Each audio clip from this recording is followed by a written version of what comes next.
Hello everyone, welcome back to our channel.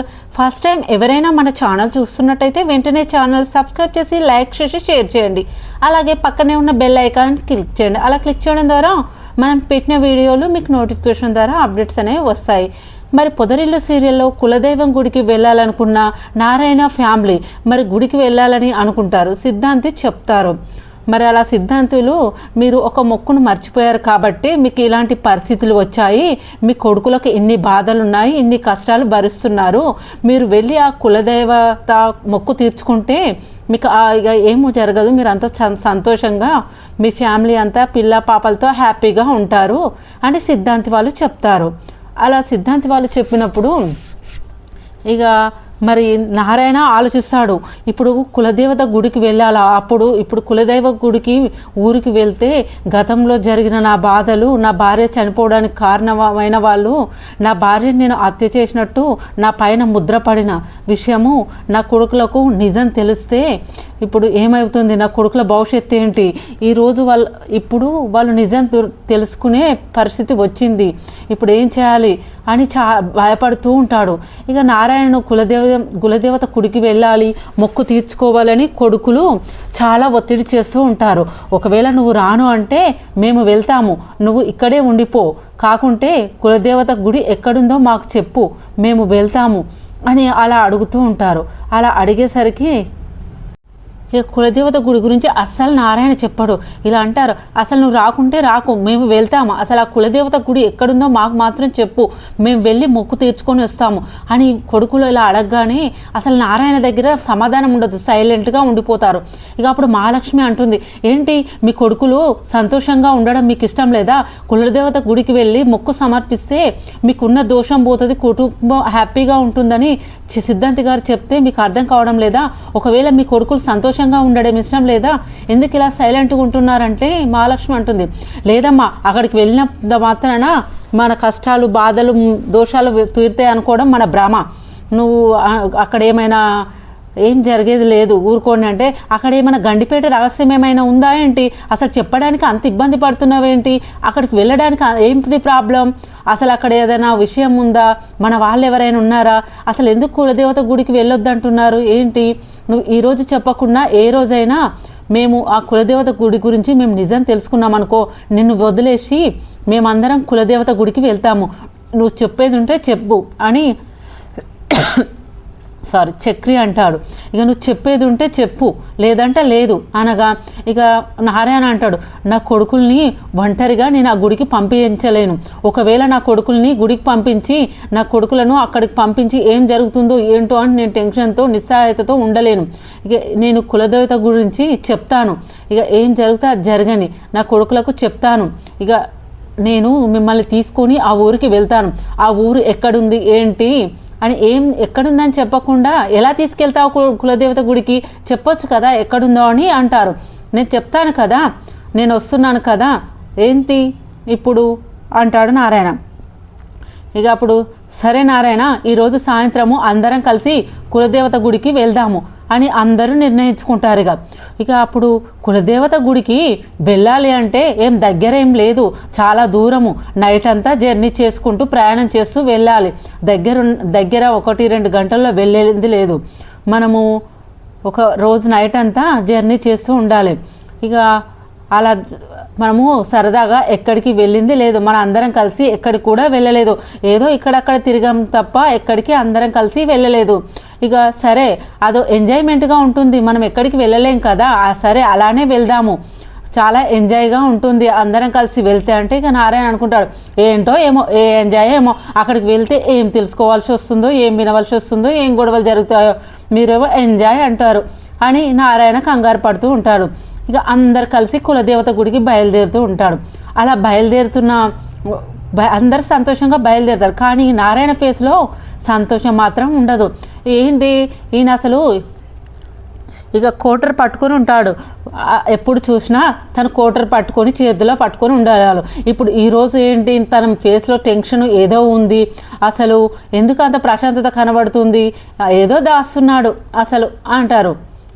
అసలు ఏంటి నారాయణ ఏం దిక్కు ఇలా విచిత్రంగా ఉంటున్నారు, అసలు ఇంత విచిత్రంగా ప్రవర్తిస్తున్నాడేంటి, అసలు ఇంత సైలెంట్గా ఉన్నాడేంటి అంటే ఏంట్రా ఏమంటున్నాడు, ఎప్పుడు నారాయణ తాగడంతోనే కనిపిస్తాడు కదా, ఇంత ప్రశాంతంగా మనతో పాటు వస్తున్నాడేంటి అంటారు. అంటే ఎప్పుడు తాగుడు గురించేనా, నోరు మూసుకొని పదండిరా కొట్టరు అని నారాయణ అంటాడు. సరే చూద్దాం పదండి, గుడి దగ్గరికి వెళ్ళాక ఏం జరుగుతుందో అని మహాలక్ష్మి అంటుంది. ఇక అందరూ కలిసి గుడికి వెళ్తారు. ఇక అలా వెళ్ళిన తర్వాత కులదేవత దగ్గర దర్శనం చేసుకుంటారు. అందరూ మొక్కులు మొక్కుంటారు. ఇక ఒకరి జీవితం గురించి ఒకరు ఆలోచిస్తూ మొక్కులు మొక్కుకుంటూ ఉంటారు. ఇప్పుడు మహాలక్ష్మి ఇలా మొక్కుతుంది, నన్ను ఆదరించి నన్ను దగ్గరికి తీసుకున్న కుటుంబము వాళ్ళ దోషాలు వెళ్ళి వాళ్ళు చాలా సంతోషంగా ఫ్యామిలీతో ఉండాలి, అందరూ మంచిగా ఉండాలి అని ఇక మహాలక్ష్మి మొక్కుతుంది. ఇక మహాలక్ష్మి చక్రి భార్యగా ఇంటి కోడలుగా తల్లికి పొంగలి నైవేద్యంగా సమర్పిస్తుంది మహాలక్ష్మి. అలా మహాలక్ష్మి పొంగలి పెడుతుంది. చక్రిని భర్తగా అంగీకరించినా అంగీకరించకున్నా తన వంతు బాధ్యత తను పూర్తి చేస్తుంది.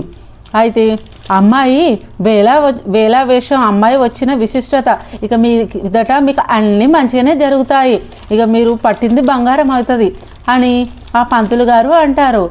ఇక అప్పుడు ఇలా అంటారు, ఏంటి ఈ ఊర్లో తెలిసిన వాళ్ళు ఉన్నారా, ఈ ఊర్లో నువ్వు తెలుసా అంటే, ఇక తాగుబోతున్నారాయనకు ఎవరెందుకు పరిచయం ఉండడు, అందరికీ పరిచయమే ఉంటారు, ప్రతి ఒక్కరిని మాట్లాడిస్తూనే ఉంటాడు కదా, అందరూ పరిచయమే అంటారు. ఇక అట్లా అనగా, ఇక చాలేరా నాన్నను ఆట పంచిట్టకండి, తనని అలానే ఉండనివ్వండి, తను ఏదో టెన్షన్లు ఉన్నాడు, కనీసం అతను మార్నింగ్ నుండి సిద్ధాంతి గారు చెప్పినప్పటి నుండి కనీసం కడుపులో ఒక్క కోటర్ సీసా కూడా పడలేదు, అదేంటో ఈ నాన్న చాలా సైలెంట్గా ఉన్నాడు అని మాధవ అంటాడు. అవును. అప్పుడు నారాయణ అంటాడు, ఏంట్రా పెద్దోడా నువ్వు కూడా నారాయణ అంటాడు. ఏంటో నాన్న నాకు కూడా ఆశ్చర్యంగా ఉంది నువ్వు ఇలా ఉండడము అని మాధవ అంటారు. ఇక అందరూ ప్రశాంతంగా దేవతను దర్శనం చేసుకొని కులదేవత దర్శనం చేసుకొని నైవేద్యం పెట్టి చాలా హ్యాపీగా ఉంటారు.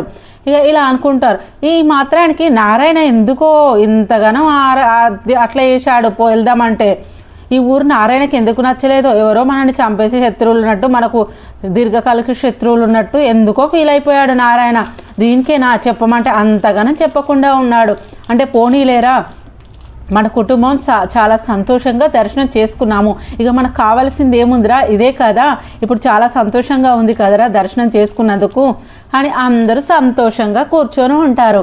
ఇంతలోనే సోదమ్మ అటువైపు నుండి వెళ్తూ వస్తుంది. ఇక అలా సోది చెప్తానమ్మా సోది, మీకు జరిగేది చెప్తాను జరగబోయేది చెప్తానమ్మా అంటూ సోది చెప్పే అమ్మ అటు ఇటు తిరుగుతూ ఉంటుంది. ఇక కన్నా అంటాడు, వదినా మనం సోది చెప్పించుకుందామా అంటే, ఎందుకురా కన్నా అంటే, లేదు వదినా మనము అనుకున్న కోరికలన్నీ నెరవేరుతాయని సిద్ధాంతి గారు చెప్పారు కదా, మన మొక్కు చెల్లించుకుంటే, ఇక అలాగే సిద్ధాంతి గారు చెప్పినట్టు మనం మొక్కులన్నీ చెల్లించుకున్నాం కదా వదిన, ఇక ఒకసారి మన జోగమ్మతో మాట్లాడుతూ కూడా మన కష్టాలన్నీ పోయి అన్నయ్యల పెళ్ళిళ్ళు అయ్యి మీరు అందరూ సంతోషంగా ఉంటారేమో అని, మన దోషం అంతా పోయి హ్యాపీగా ఉంటారేమోనని అరుచుకుందాం వదినే, ఒకసారి సోదమ్మతో మాట్లాడదాం వదినే అని కన్నా చెప్తాడు. ఇక అలా కన్నా చెప్పగానే మహాలక్ష్మి అంటారు, ఏమోరా వీళ్ళందరూ చెప్పేది నిజమైతే ఉండదు, మరి ఏం చెప్తారో ఏమో, సరే అని సరేలే ఒకసారి పిలుద్దామని పిలుస్తాడు. ఇక అప్పుడు జోగమ్మని పిలిస్తే ఏంటి కథ ఏమైంది అని అంటారు. ఇక జోగమ్మని అలా అనగానే అందరూ జోగమ్మని చూస్తూ ఉంటారు. అప్పుడు జోగమ్మ నారాయణని అదే రకంగా చూస్తూ ఉంటుంది, అలానే చూస్తూ ఉంటుంది. అందరూ షాక్ అయిపోతారు, ఏంటి సోదమ్మ నువ్వెందుకు అలా చూస్తుండిపోయావంటే, చూస్తున్నా తనలోనే తాగుంది రహస్యం అంతా, తన చూస్తూనే ఉన్నాను అని అంటుంది.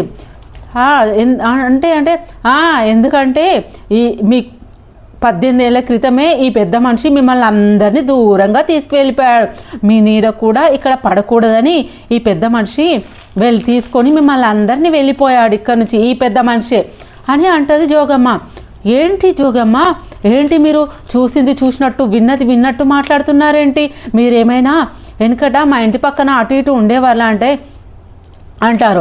అదేంట్రా అలా అంటారేంటి, నేను ఇక్కడ జోగమ్మను, నేను ఇక్కడే ఉంటాను గుడి దగ్గర, నా మాట నేను చెప్తున్నది కాదురా, నా నోట అమ్మవారు పలికిస్తుందిరా, నేను మాట్లాడే ప్రతి మాట నిజమేరా, అసలు కావాలంటే అడగండి అని జోగమ్మ అంటుంది, అరే ఇక్కడ ఘోరం జరిగిపోతుంది, ప్రమాదం పొంచి ఉంది, దాడులు జరుగుతాయి, మీరు ఇక్కడి నుంచి ఎంత త్వరగా వెళ్ళిపోతే అంత మంచిది, నేను చెప్తున్నా కదా మీరు ఈ ఊరు నుంచి ఇంత జల్దీ వెళ్ళిపోతే అంత మంచిది, నేను చెప్తున్నా కదా ఈ ఊరు వాళ్ళ వల్ల మీకు అన్యాయం జరిగింది, ఈ ఊరు వాళ్ళ వల్ల మీకు ప్రమాదం పొంచి ఉంది, మీరు వెళ్ళిపోండి, నేను చెప్తున్నా కదా, కావాలంటే మీ నాన్నని అడగండి, వెళ్ళిపోండి అంటుంది.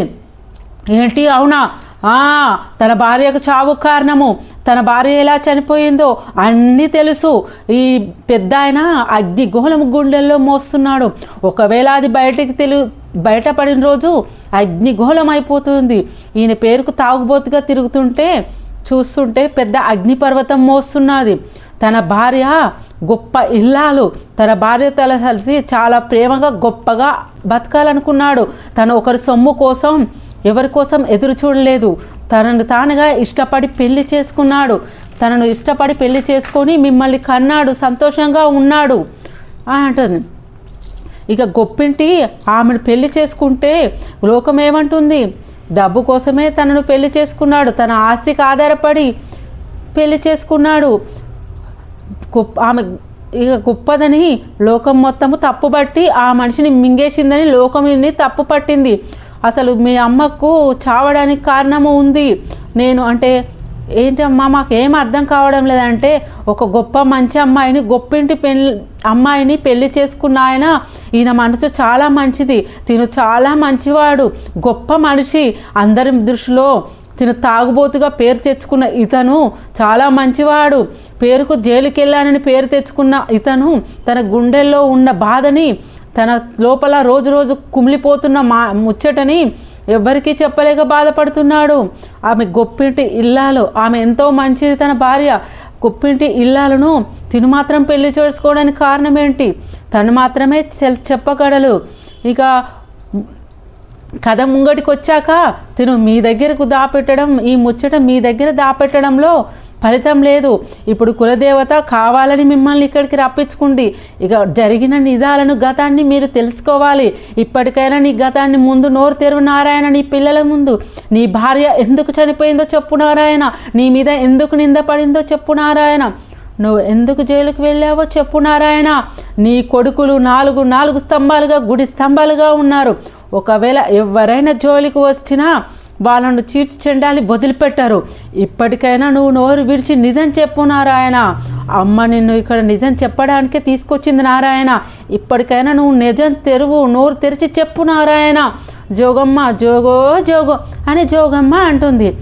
ఇక అప్పుడు నారాయణ ఏడుస్తూ, మీ అమ్మ చనిపోయిందిరా, నన్ను క్షమించండి, మీ ముందు నేను నిజాలను దాచిపెట్టాను, మీ అమ్మని చంపానని నా మీద నిందలు వేశారు, పుకార్లు చెప్పారు, అలా నన్ను జైల్లో వేశారు, మీ అమ్మని నేను చంపానని నన్ను జైల్లో వేశారు, నా మీద నిందలు మోపారు, ఇదంతా చేసింది మీ అమ్మని నేను పెళ్లి చేసుకున్నానని మీ అమ్మ వాళ్ళ పుట్టింటి వాళ్ళే చేసి నన్ను జైలుకి పంపించారు, ఇదంతా నేను మీ అమ్మను ఇష్టపడి ప్రేమించి పెళ్లి చేసుకున్నాను, అలా ఇష్టపడి ప్రేమించినందుకు మీ అమ్మ నా కన్న వాళ్ళను అన్నదమ్ముల్ని అందరినీ వదిలేసి వచ్చారు, వాళ్ళు ఉన్నోళ్ళు కాబట్టి ఉన్న సంబంధం చూసి మీ అమ్మను పెళ్లి చేశారు, మీ అమ్మ నన్ను ఇష్టపడ్డది కాబట్టి నాకు ఏం లేదు కాబట్టి మీ అమ్మ నన్ను ప్రేమించి పెళ్లి చేసుకుంది, ఇప్పుడు మీ అమ్మ పేరు మీద ఆ ఇంటి సగమాసి మీ అమ్మ పేరు మీదే రాసి ఉంటుంది వీలునామా, ఇప్పుడు ఊర్లో అందరూ నేను మీ అమ్మను ఆ ఆస్తి తీసుకోవడానికి ఆస్తికి ఆశపడి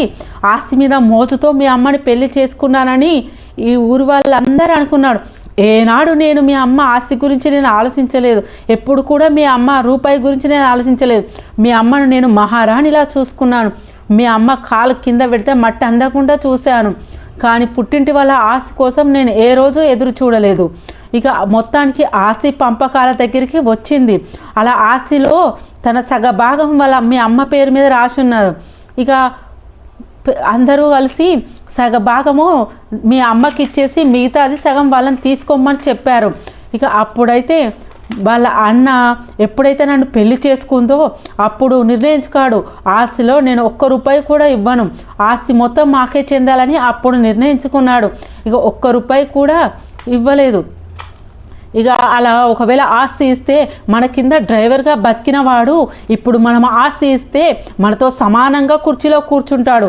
అలా మనం ఆస్తి ఇవ్వడానికి వీల్లేదు, అసలు ఇచ్చే ప్రసక్తే లేదు అని తన అన్నదమ్ముళ్ళు వాళ్ళ కుటుంబం మొత్తము గొడవ పెట్టుకుంటారు.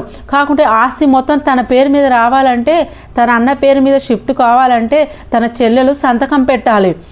కానీ తను చెల్లెల్ని సంతకం పెట్టమని అడుగుతారు.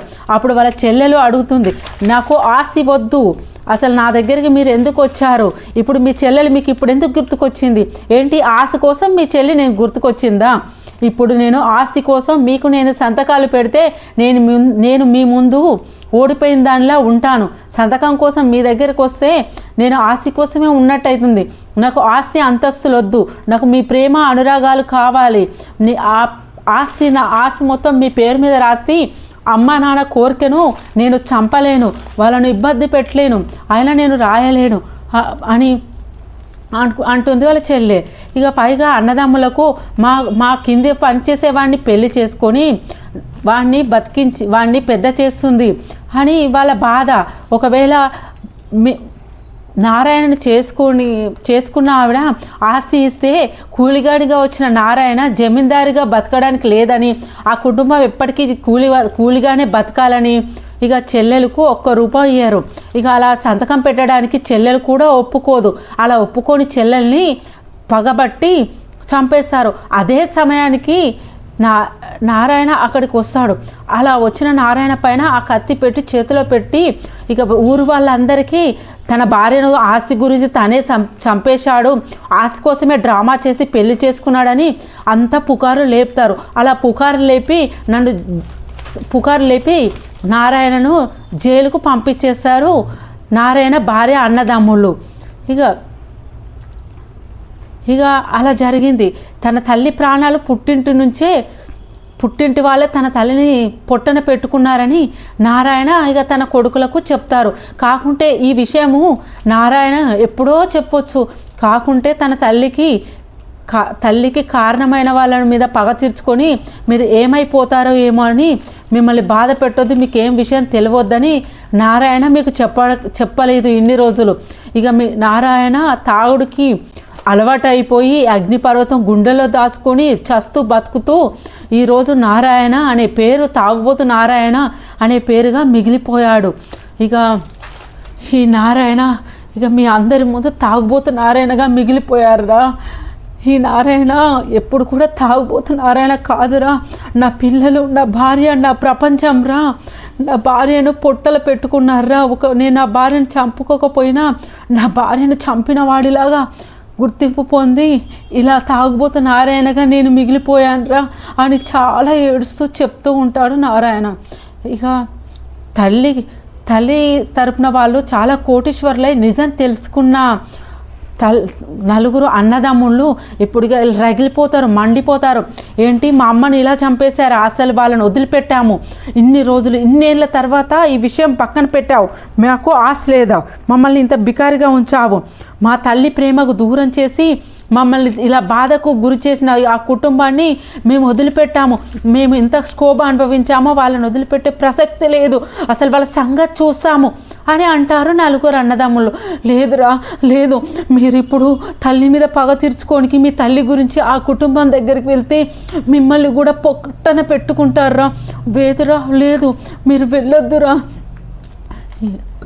ఇంత బాధ మనకు మిగిలిచ్చి నన్ను జైలుకి పంపించి మనని బాధ పెట్టిన వాళ్ళు ఆ కుటుంబాన్ని వదిలిపెట్టే ప్రసక్తే లేదు నాన్న, వాళ్ళని అసలు వదిలిపెట్టాం మేము. ఎవరు అడ్డొచ్చినా, ఎవరు ఎదురొచ్చినా, ఎవరికి ఏమైనా ఏం జరిగినా సరే, అసలు ఎవరు వచ్చి ఆపినా సరే ఆపేదే లేదు, తగిన శాస్తి జరగవలసింది ఆ కుటుంబానికి, అసలు తగిన ప్రాయశ్చిత్తి చేస్తాము అసలు అని అంటారు.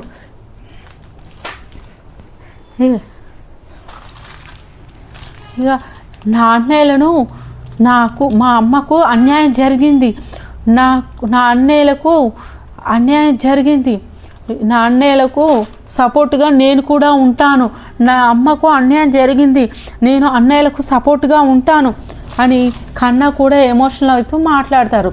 ఇక మహాలక్ష్మి అంటుంది, ఏంటి ఇంత కథ చేశారా, ఇంత అగ్నిపర్వతం గుండెలో పెట్టుకున్నావా, వాళ్ళకు తగిన బుద్ధి చెప్పాలి, వాళ్ళని వదిలిపెట్టలేదు, ఇంత అది చేశారా, ఇంట్లో వేసారా, అస్సలు వదిలిపెట్టేదే లేదు, అసలు ఊరుకోవద్దు అసలని ఇక మహాలక్ష్మి చూడ చాలా ఎమోషనల్ అయిపోతుంది. ఇక అలా మండిపోతూ ఉంటారు. ఇక నారాయణ చెప్పిన నిజాన్ని తెలుసుకొని ఇక తట్టుకోలేరు, ఎక్కడోళ్ళు అక్కడ మసిలిపోతూ ఉంటారు, ఇలా చేయాలి ఏంటి అని ఆలోచిస్తూ ఉంటారు. ఇక అప్కమింగ్ ఎపిసోడ్లో ఇలా జరుగుతుంది, ఇలానే జరుగుతుంది. మీరు ఎవరైనా ఫస్ట్ టైం మన ఛానల్ చూస్తున్నట్టయితే వెంటనే మన ఛానల్ సబ్స్క్రైబ్ చేసి లైక్ చేసి షేర్ చేయండి. అలాగే పక్కనే ఉన్న బెల్ ఐకాన్ కూడా క్లిక్ చేయండి. అలా క్లిక్ చేయడం ద్వారా మనం పెట్టిన వీడియోస్ మీకు అప్డేట్స్ అనేవి వస్తాయి. అలాగే పొదరిల్లు సీరియల్లో మహాలక్ష్మి చక్రిని భర్తగా అంగీకరించాలని మీరు ఎంతమంది కోరుకుంటున్నారో అలా కోరుకునే వాళ్ళు లైక్ చేయండి. అలాగే మరి నారాయణ గతం గురించి తన పిల్లలకు చెప్తాడు కదా, అలా చెప్పిన వాళ్ళు తన తల్లిని చంపిన వాళ్ళపైన పోరాడడానికి వెళ్తారా, మరి ఏం జరుగుతుందో అప్కమింగ్ ఎపిసోడ్లో మీరు తెలుసుకోవాలంటే మన ఛానల్ వెంటనే సబ్స్క్రైబ్ చేసి లైక్ చేసి షేర్ చేయండి. Thank you for watching our videos friends.